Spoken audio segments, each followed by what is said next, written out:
kami boleh tetap percaya bahwasanya kuasa-Mu mengalir dalam hidup kami, menjamah setiap hati kami, menguatkan setiap kami ya Tuhan Yesus.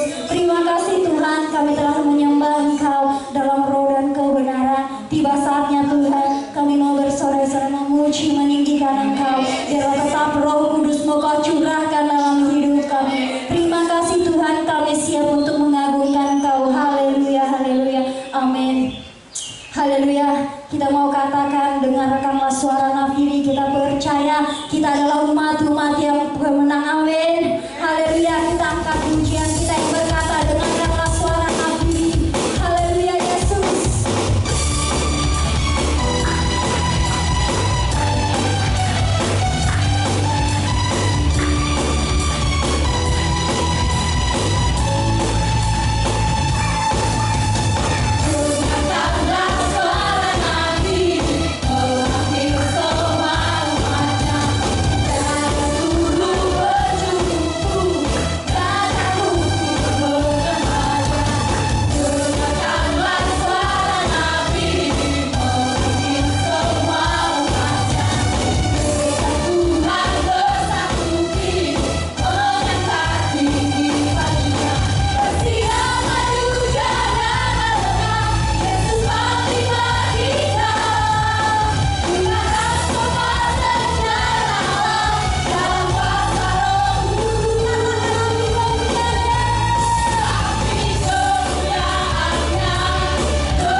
Firman Tuhan, kita persiapkan hati kita untuk boleh kita beri kebenaran firman Tuhan.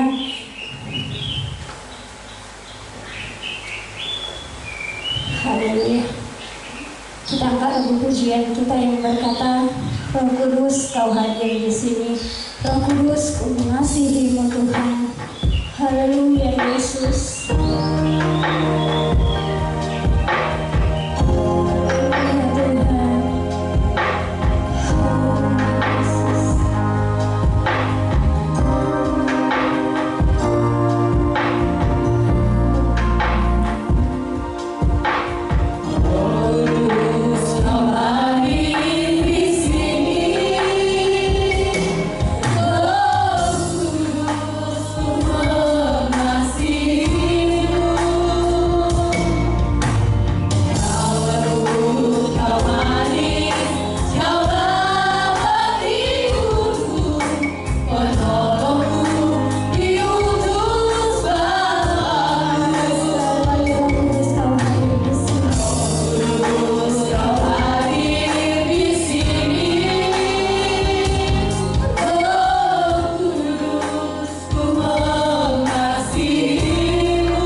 dengan kuasa Allah Bapa tinggi. Kita katakan kami serahkan kepada hamba-Nya. Kau hadir di sini. Roh Kudus, ku mengasihimu. Kau lembut, kau manis, kau Bapa rindu, penolong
terima kasih Bapak untuk semua berkat penyertaan yang Tuhan berikan bagi kami.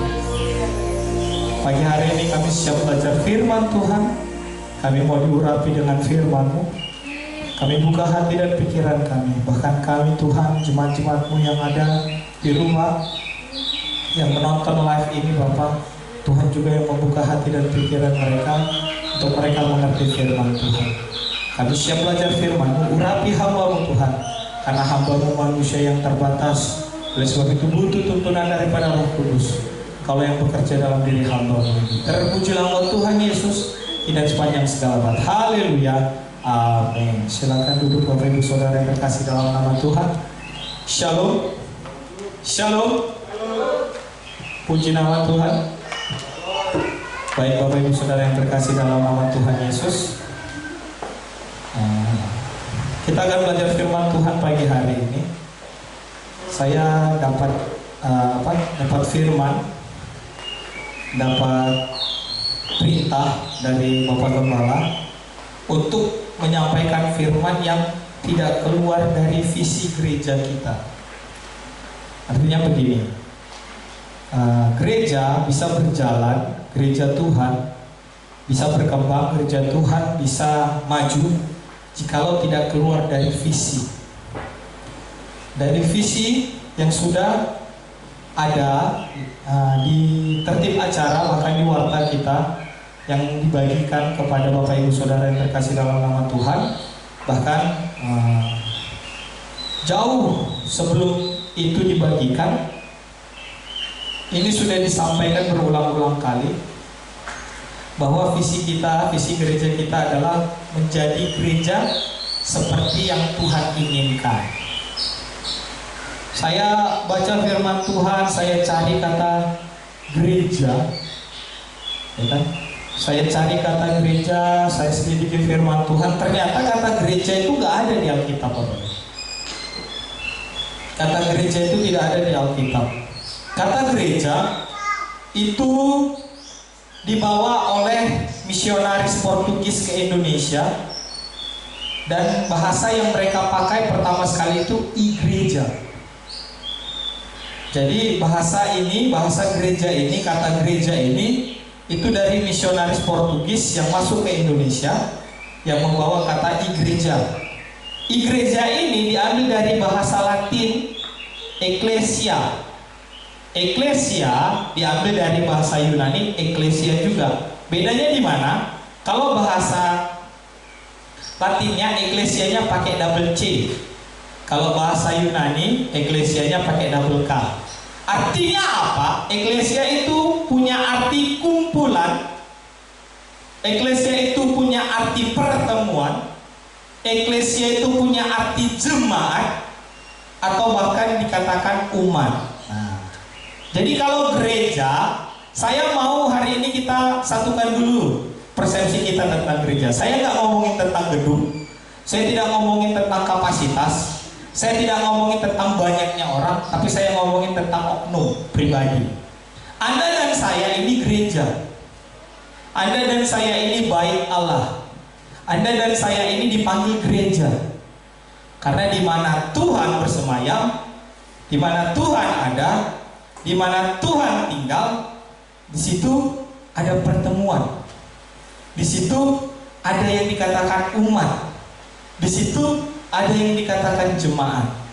Jadi Bapak Ibu Saudara yang terkasih dalam nama Tuhan, saya mau kita persatukan dulu persepsi kita. Saya nggak tentang ngomongin denominasi gereja, ngomongin merek gereja, ngomongin bendera gereja, tapi saya ngomongin tentang kita sebagai pribadi gereja. Kenapa penting kita sebagai pribadi gereja menjadi seperti yang Tuhan inginkan, menjadi seperti yang Tuhan mau, menjadi seperti yang Tuhan kehendaki dalam kehidupan kita. Ini muncul pertama sekali, mari kita buka Alkitab kita dari Matius 16 ayat 18. Ketika Yesus memanggil Petrus, kata eklesia ini muncul, kata jemaat ini, kata umat ini muncul di Matius 16 ayat 18.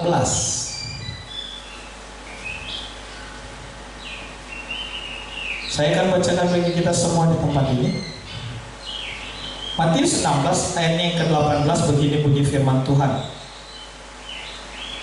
Dan aku huruf besar di situ. Dan aku pun berkata kepadamu, Yesus yang berkata kepada Simon Petrus dikatakan, engkau adalah Petrus, dan di atas batu karang ini aku akan mendirikan jemaatku, dan alam maut tidak akan menguasainya. Aku akan mendirikan jemaatku, aku akan mendirikan eklesia, aku akan mendirikan gereja di atas dirimu, di atas batu karang. Karena nama Petrus itu batu karang, Bapak Ibu. Sehingga alam maut tidak menguasai. Bapak Ibu Saudara yang terkasih dalam nama Tuhan, Anda dan saya sebagai gereja, Anda dan saya sebagai tempat Tuhan, Anda dan saya sebagai sumber Tuhan bekerja dalam dunia ini, sudah layakkah Anda disebut gereja? Sudah layakkah kita disebut gereja? Sudah seperti apa yang Tuhan maukah hidup Anda? Sudah seperti gereja yang Tuhan inginkankah dalam kehidupan kita? Mari kita introspeksi diri kita, Bapak Ibu.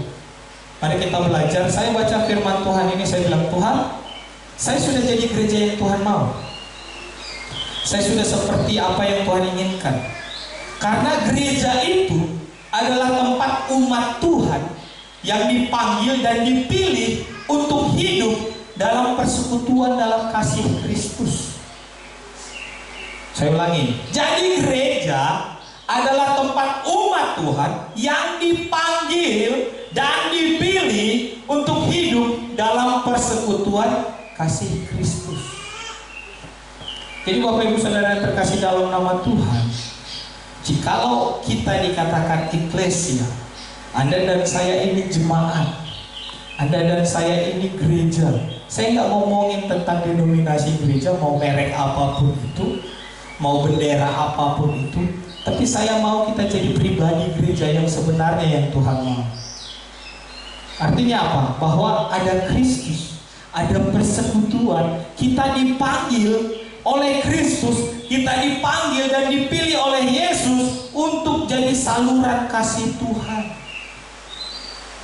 Banyak orang beranggapan kalau gereja itu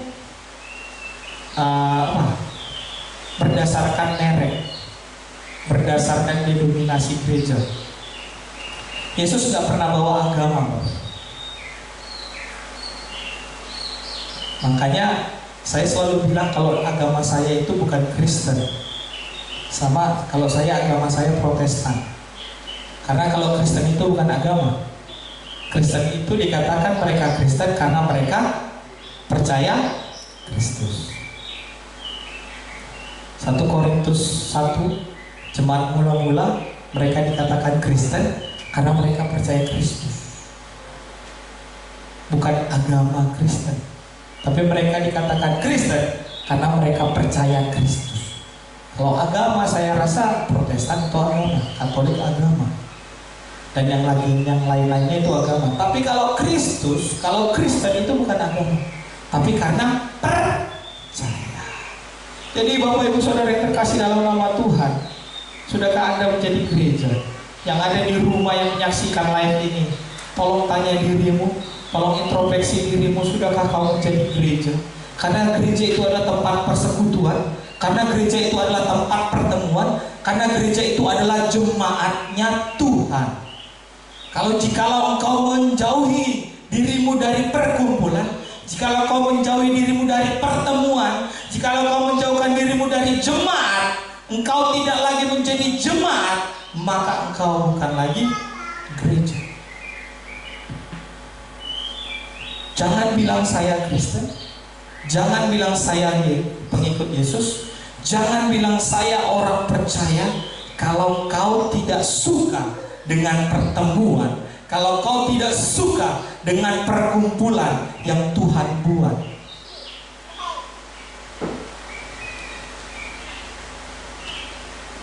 Saya lihat perjalanan kekristenan Bapak Ibu itu luar biasa. Kalau kita baca kitab Matius, orang Kristen itu cuma 12 orang pertama sekali. Benar? Betul nggak? Orang Kristen pertama sekali itu cuma 12 orang. Siapa mereka? 12 rasul. Tapi pernahkah 12 rasul ini memikirkan akan sampai 3 miliar orang? Tidak. Pernahkah mereka berpikir sampai detik ini bahwa kekristenan terus berkembang? Tidak. Yang mereka pikirkan apa? Yang mereka pikirkan cuma satu: hidup dalam persekutuan kasih Kristus. Coba kita buka dulu Kisah Para Rasul, Bapak Ibu. Saya tertarik dengan Kisah Para Rasul, kenapa? Kisah Para Rasul 2. Kisah Para Rasul 2 ayat 41 sampai 42.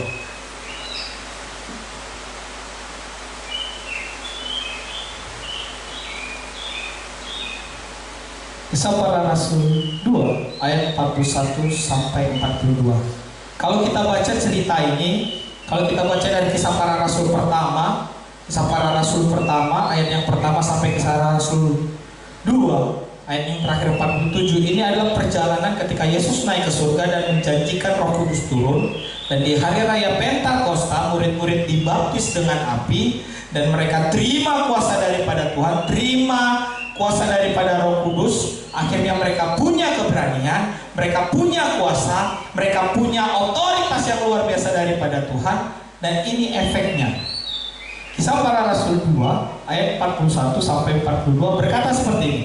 Orang-orang yang menerima perkataannya itu, perkataan siapa? Kalau kita baca pasal yang di atas, pada saat itu Petrus sedang berkhotbah di Serambi Salomo. Di atas Serambi Salomo Petrus sedang berkhotbah, dan khotbahnya apa? Bertobatlah, ayat 38. Kisah Para Rasul 2 ayat 38. Petrus berkata kepada mereka, bertobatlah dan hendaklah kamu masing-masing memberi dirimu dibaptis dalam nama Yesus Kristus untuk pengampunan dosamu, maka kamu akan menerima karunia Roh Kudus. Cuman itu khotbahnya. Dan apa efeknya? Orang-orang yang menerima perkataannya itu, ayat 41, orang-orang yang menerima perkataannya itu memberi diri dibaptis, dan pada hari itu jumlah mereka bertambah kira-kira berapa? 3.000 jiwa dari 12 orang.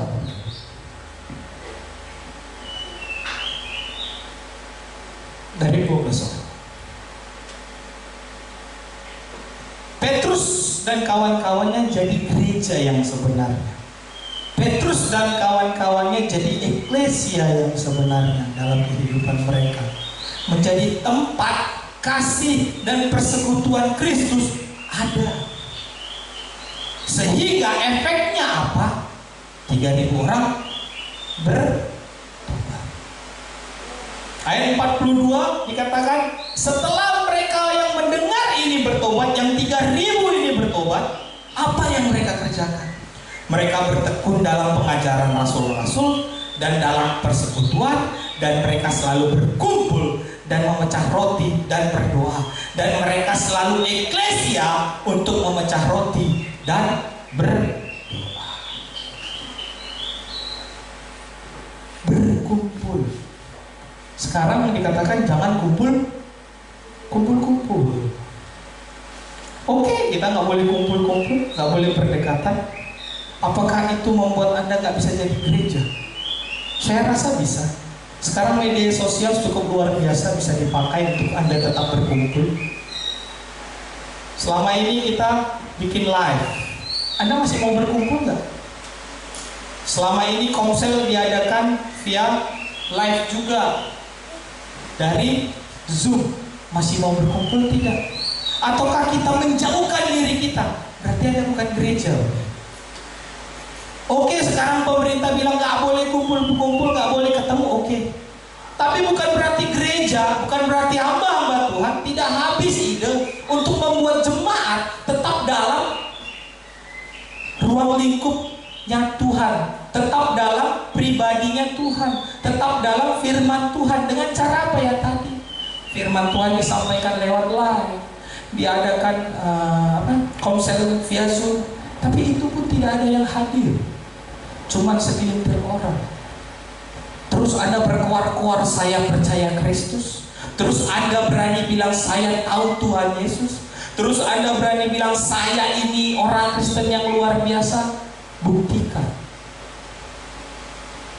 Karena gereja yang seperti Tuhan inginkan itu, kalau kita baca visi kita, visi gereja kita, visi GPD Pelita Ministry itu tertulis di Hezkiel 36 ayat 37. Ini sudah pernah disampaikan oleh Bapak Gembala. Hezkiel 36 sampai 37. Satu orang bacakan bagi kita. Hezkiel 36 sampai 3. Hezkiel 36 ayat 37. Satu orang bacakan, ayo berarti. Begini firman Tuhan.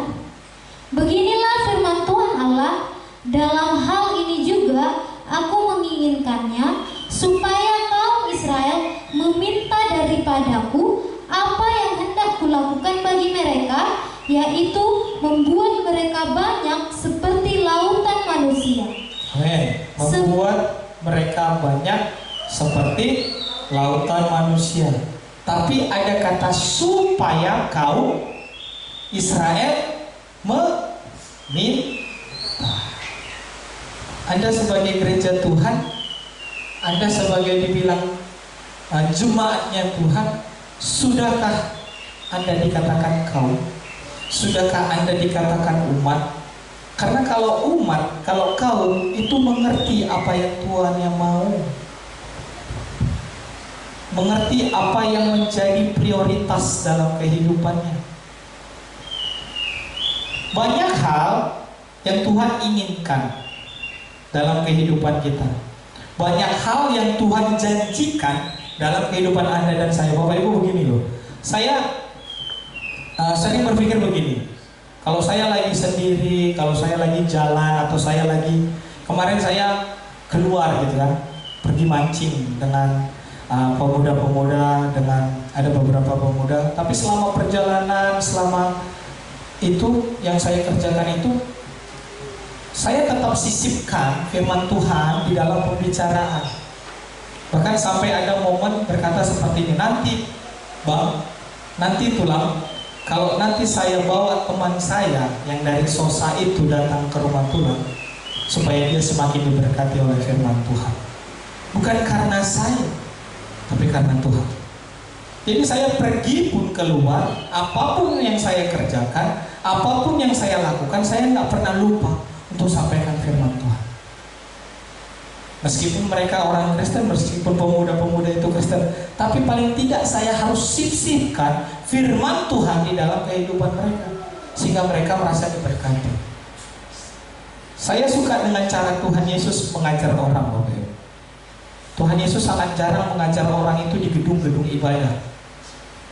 Sangat jarang. Kalau kita baca kitab Matius, Markus, Lukas, Yohanes, Yesus itu sering ngajar orang di mana? Yesus pernah ngajar orang di pasar. Yesus pernah ngajar orang di gunung. Yesus pernah ngajar orang di tepi danau, tepi pantai. Yesus pernah ngajar orang dari kapal. Dan sangat jarang Yesus ngajar itu di sinagoge atau bait Allah. Ada, tapi jarang. Ternyata efeknya jauh lebih besar dengan cara seperti itu. Makanya saya bilang, saya kalau ada kesempatan, kalau ada yang ngajak, oke, saya bilang. Karena kemarin itu pemuda yang ngajak saya, Bang, bosan mancing yuk, ayo. Mana kita? Tapi bukan berarti saya nggak sisipkan firman Tuhan. Bukan berarti kami cuma senang-senang, cuma mancing-mancing, ribut-ribut gak karuan, bukan. Tapi ada yang diselipkan, ada yang diberitakan. Ketawa, ketiwi, it's okay. Tapi firman Tuhan tetap harus jalan. Karena kita gereja, kita kaum, kita umat, kita orang yang dipanggil Tuhan untuk jadi saluran dalam kasih Kristus. Jangan ngomongin saya mengasihi Tuhan, saya menyayangi Tuhan. Coba kita buka dulu Alkitab kita, Matius 9 ayat 13.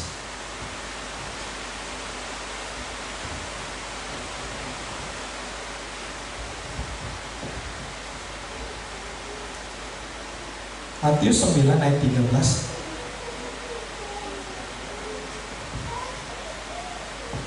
Bacakan bagi kita. Jadi pergilah dan pelajarilah arti firman ini, yang ku kehendaki ialah belas kasihan dan bukan persembahan, karena aku datang bukan untuk memanggil orang benar, melainkan orang berdosa. Dahsyat. Ini perkataan Yesus loh. Kalau kita baca Matius 9 ayat pertama, situ Yesus menyembuhkan seorang yang lumpuh. Setelah Yesus menyembuhkan orang lumpuh, terus Yesus memanggil Matius pemungut cukai untuk mengikut Tuhan, karena dia akan jadi salah satu rasul. Terus orang bilang, wah dia nggak layak, wah dia nggak cocok, wah kenapa Yesus makan di rumah pemungut cukai, wah kenapa Yesus kumpul-kumpul dengan orang pendosa, kenapa Yesus mau duduk-duduk dengan orang pendosa, padahal dia guru, padahal dia tahu firman Tuhan, padahal dia tahu kebenaran, kenapa dia mau duduk di samping dan di rumah pendosa? Bahkan bukan hanya itu, Matius memanggil seluruh kawan-kawannya yang pemungut cukai untuk kumpul di rumahnya.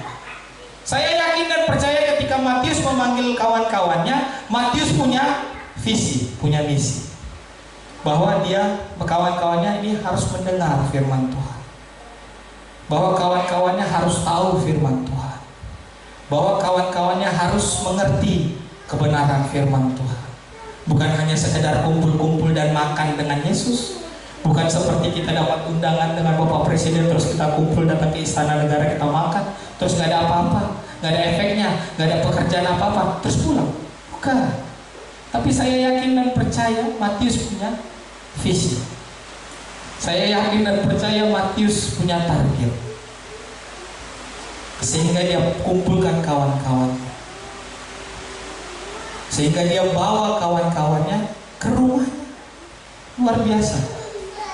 Makanya Yesus bilang, pergi pelajari arti firman. Ini luar biasa loh. Pergi dan pelajari arti firman.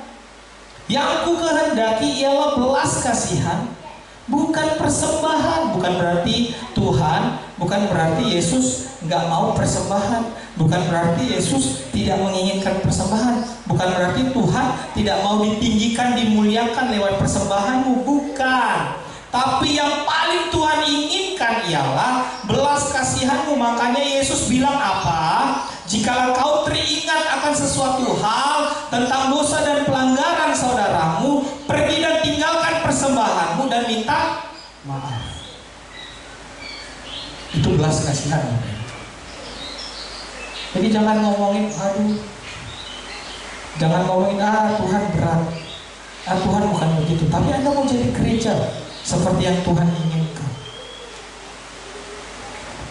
Karena yang menjadi mempelai Kristus di surga itu adalah gereja. Itu adalah gereja Anda dan saya pribadinya.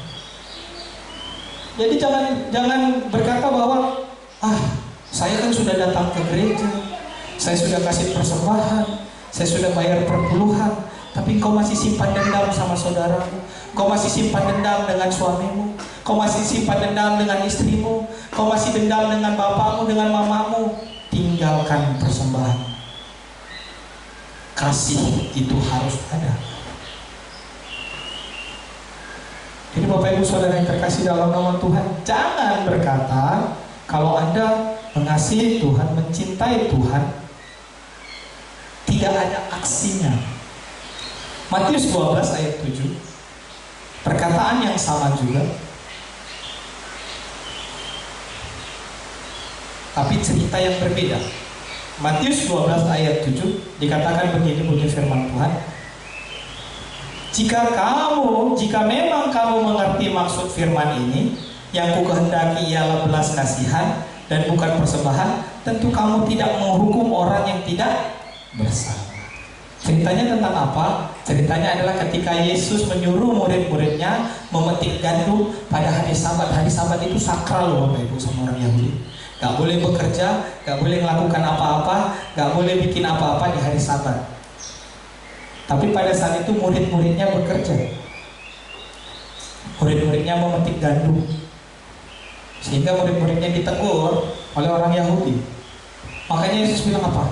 Jika kamu mengerti maksud firman ini, kalau kita ngerti maksud firman Tuhan, kalau Anda dan saya belajar firman Tuhan, Bapak Ibu udah berapa lama sih jadi orang Kristen? Saya udah lama jadi orang Kristen. Karena opung saya Kristen, nenek-nenek saya Kristen, buyut saya Kristen, saya Kristen. Kristen yang bagaimanakah diri? Kristen yang bagaimanakah Anda? Karena apa? Yohanes 15. Kita buka dulu Alkitab kita. Yohanes 15. Biar kita mudeng nih Bapak Ibu, biar kita belajar. Yohanes 15. Sebelum Yohanes kita buka dulu Galatia 4 ayat 6. Satu orang bacakan bagi kita. Dan karena kamu adalah anak, maka Allah telah menyuruh roh anaknya ke dalam hati kita yang berseru, Ya Aba, Ya Bapa. Galatia 4 ayat 6. Dan kamu adalah anak, maka Allah telah menyuruh roh anaknya ke dalam hati kita yang berseru, Ya Aba, Ya Bapa. Karena kita anak, maka Allah menyuruh roh anaknya untuk masuk ke dalam hati kita, supaya kita layak panggil dia siapa? Aba dan Bapa. Artinya apa? Tuhan kenal kita dan kita kenal Tuhan. Banyak orang Kristen bilang, saya kenal Tuhan. Tuhan kenal kamu enggak? Itu yang jadi masalah.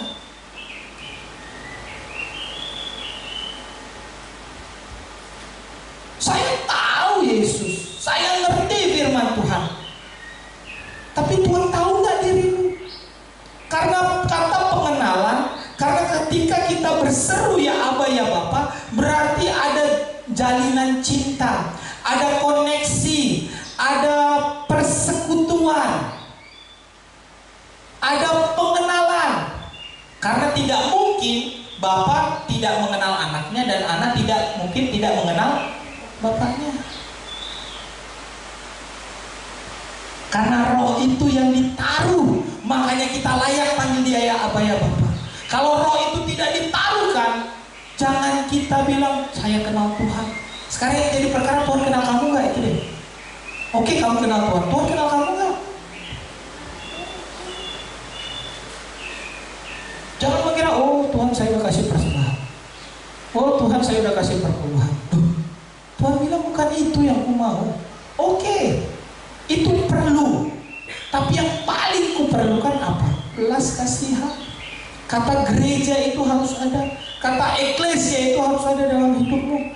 Supaya apa? Menjadi seperti yang Tuhan inginkan. Karena kalau orang sudah menjadi seperti yang Tuhan inginkan, melakukan firman Tuhan pun tidak akan dipilih. Jadi mohon maaf Bapak Ibu Saudara yang terkasih dalam nama Tuhan. Mohon maaf, 1000 kali maaf kalau Anda berkata Anda Kristen, tapi hidupmu tidak seperti orang Kristen. Kalau Anda berkata Anda gereja, tapi hidupmu tidak menjadi saluran berkat Tuhan. Tolong selidiki firman Tuhan. Tolong belajar firman Tuhan. Makanya saya bilang kalau saya pergi kemana-mana, kalau ada yang ngajak saya kemana-mana, saya itu nggak sampaikan firman Tuhan. Saya pernah keluar dengan si Maruduk dan dengan Lewandi, itu juga pergi mancing. Saya juga tanya sama mereka, hidup kalian mau kalian bawa kemana? Kalau Tuhan tidak ada dalam hidup kalian, masa depan kalian kayak mana? Bukan sekedar pergi mejeng, mancing, pulang malam, enggak. Tapi ada visi, ada misi yang saya bawa. Gitu Bapak Ibu. Anda datang ke rumah Tuhan, Anda menyembah Tuhan, Anda memuji Tuhan, Anda mengangkat tangan di hadapan Tuhan, tapi Anda tidak ada visi, Anda tidak punya visi dari Tuhan, Anda menentang visi gereja yang Tuhan nyatakan bagi Anda di tempat ini, perlu dipertanyakan, Anda ini orang atau ori?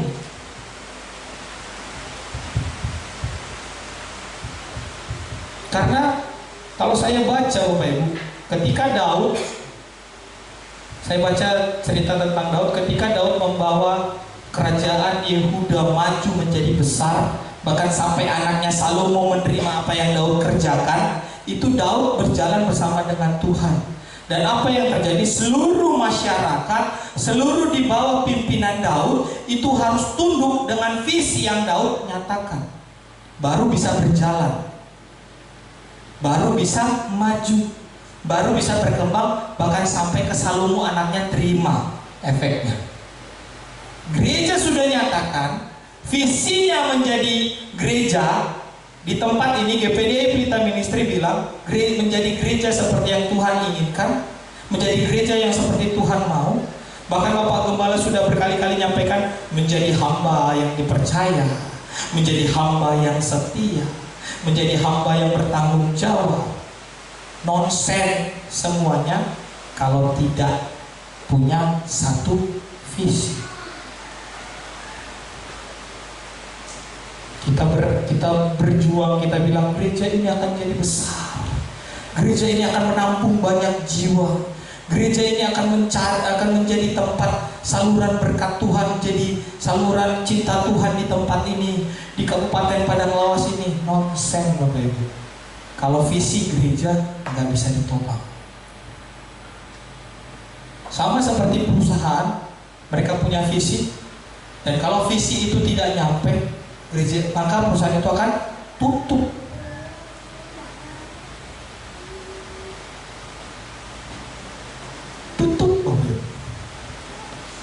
Jadi mari kita belajar. Belajar apa? Yang pertama, banyak sih sebenarnya yang Tuhan inginkan dalam kehidupan kita. Banyak sih sebenarnya yang Tuhan mau kita kerjakan dalam kehidupan kita. Tapi kita belajar dari dua hal hari ini. Mungkin di next time kita akan belajar lagi beberapa hal, karena ini banyak, ada sekitar 12, tapi kita akan belajar dua hari ini. Yang pertama tadi saya sudah sampaikan, itu punya rasa belas kasihan. Punyakah rasa belas kasihan dalam kehidupanmu? Adakah rasa belas kasihan dalam kehidupanmu? Karena apa? Allah itu kasih. Allah itu kasih. Coba Yohanes 3 ayat 16. Seharusnya hafal ini, nggak perlu dibuka. Yohanes 3 ayat 16. Yang di rumah pun pasti hafal nih. Yohanes 3 ayat 16. Karena akan dunia ini, stop dulu. Karena begitu besar kasih Allah. Berarti Allah punya rasa belas kasihan kepada dunia ini, sehingga Dia bilang apa? Dia serahkan Yesus menjadi pendamai. Kan gitu. Yohanes 3 ayat 16 itu bilangnya begitu Bapak Ibu, dengan bahasa yang paling simpel begitu. Karena Allah begitu besar belas kasihannya, menyintai kita, menyayangi kita, sehingga Dia turun menjadi anak, mengambil rupa menjadi manusia, menjadi Yesus, bahkan mati, bahkan setiap orang yang percaya kepadanya beroleh hidup. Yohanes 1 Yohanes 4 ayat 8. 1 Yohanes 4 ayat 8 berkata,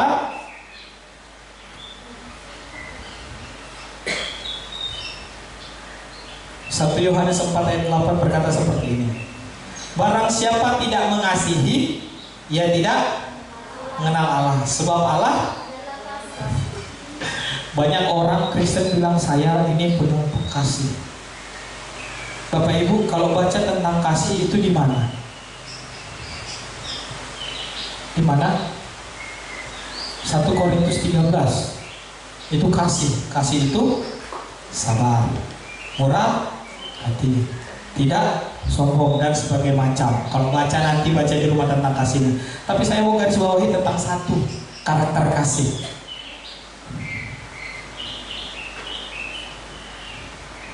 Apa itu karakter kasih yang kita harus garis bawahi? Tidak. Coba buka dulu 1 Korintus 13.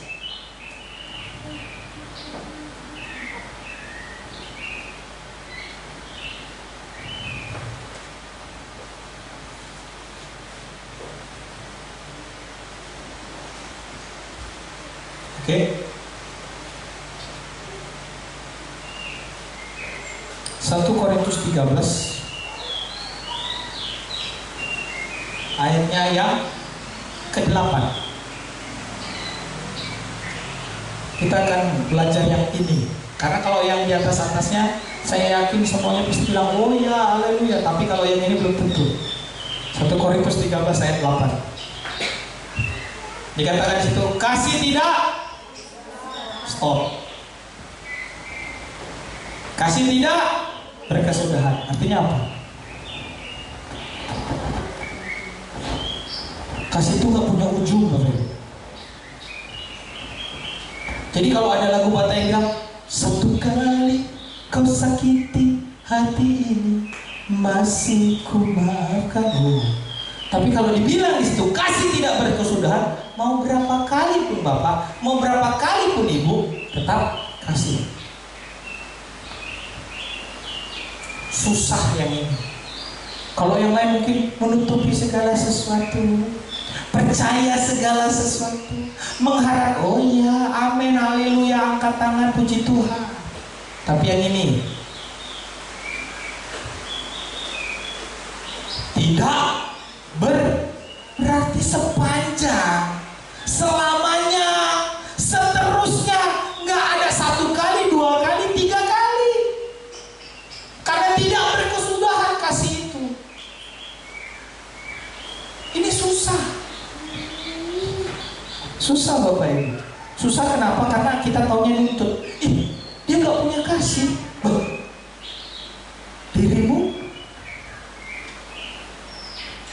Dirimu dulu tanya, aku udah punya kasih belum? Jangan kita nuntut, ini nggak punya kasih, si ini nggak punya kasih, gereja ini nggak punya kasih. Bapak Ibu, kalau ngomongin tentang gereja, nggak ada gereja yang sempurna. Betul? Mungkin ada seorang bapak-bapak, ini ada ceritanya. Ada bapak-bapak datang ke gereja A. Datang ke gereja A, dia beribadah di gereja A. Terus dia pulang, terus dia bilang seperti ini sama istrinya. Istrinya nanya, Pak, tadi di gereja dapat apa? Jawaban si bapak lain.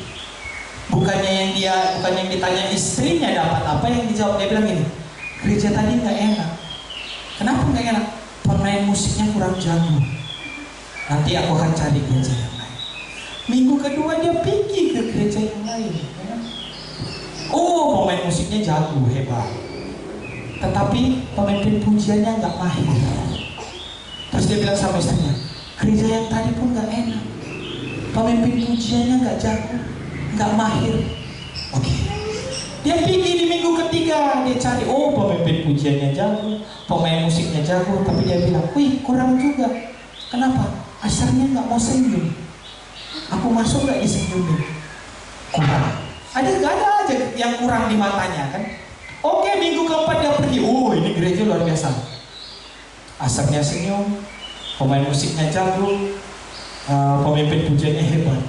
Tapi tetap dia bilang juga, nggak enak. Kenapa? Pendetanya yang nyampaikan khotbahnya kurang berapi-api. Kayaknya kurang menarik khotbahnya. Oke. Minggu kelima dia pergi. Ini udah luar biasa nih yang minggu kelima nih. Pendetanya hebat, asarnya hebat, WL-nya hebat, pemain musiknya hebat, tapi tetap ada aja yang kurang di matanya. Apa yang kurang di matanya? Kayaknya dingin, gak ada hadirat. Ini bingung saya. Terus dia pergi ke gereja yang sempurna, yang semuanya sempurna, tapi gara-gara dia di dalam itu gereja gak sempurna. Kenapa? Karena hatinya gak beres. Ya kan? Jadi gak ada gereja yang sempurna, Bapak. Tapi kalau kamu mau bertumbuh, bertumbuhlah di gereja lokal. Bertumbuhlah di mana engkau bisa bertumbuh. Jadi jangan cari gereja yang sempurna, tidak ada. Pasti ada kekurangan. Tapi dengan kasih yang tidak berkesudahan ini, itu akan menutupi segalanya. Kasih yang tidak berkesudahan ini akan membatasi pikiranmu dan hatimu untuk melakukan yang tidak beres. Oh ya, mungkin kurang latihan.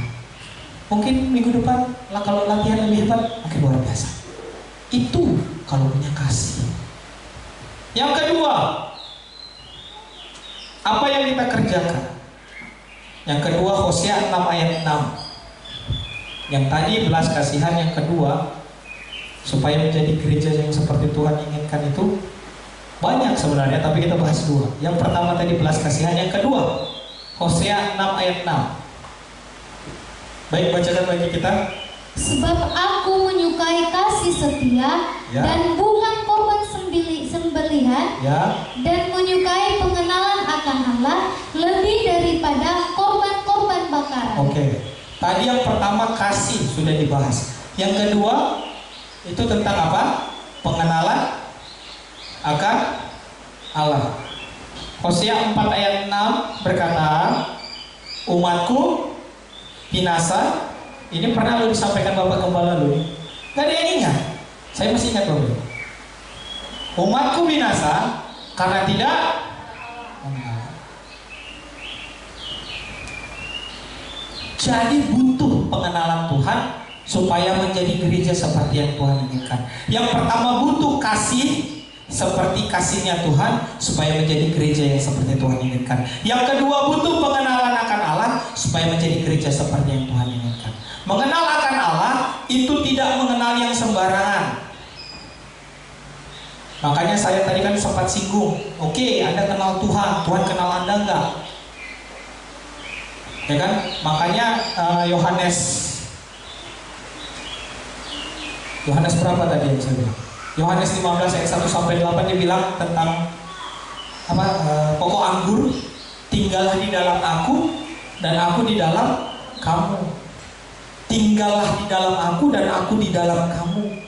Artinya apa? Ada koneksi, ada pengenalan, ada intimasi kalau kata Bapak Gembala kemarin. Intimasi. Ada pengenalan yang sebenarnya. Baca banyak firman Tuhan bukan berarti menjadikan Anda kenal Tuhan. Justru kalau Anda baca banyak firman Tuhan, kalau tidak ada aplikasi, tidak ada implementasi, pasti dipertanyakan firman Tuhannya hambar. Makanya setiap kali membaca firman Tuhan, tutuplah dengan kata berbahagialah orang yang mendengar firman Tuhan, terlebih lagi yang melakukan. Terlebih lagi yang melakukan. Jadi Anda kalau tahu isi firman Tuhan, oh, dilarang kumpul di kumpulan pencemooh, tinggal di hutan Bapak Ibu. Ya kan? Tinggal di hutan supaya Anda tidak kumpul-kumpul dengan orang, supaya Anda tidak ketemu dengan orang. Atau seperti bahasa sekarang, lockdown dirimu di kamar. Jangan keluar-keluar supaya Anda tidak kumpul. Kan gitu. Tahu firman Tuhan, belajar firman Tuhan, ngerti firman Tuhan, kerjainnya nggak mau. Nonsense. Saya panggil singer dan pemain musik. Jadi Bapak Ibu Saudara yang terkasih dalam nama Tuhan, dari dua hal ini dan 10 hal yang akan mendatang, dari dua hal ini belajarlah terlebih dahulu. Anda dan saya perlu belajar Bapak Ibu.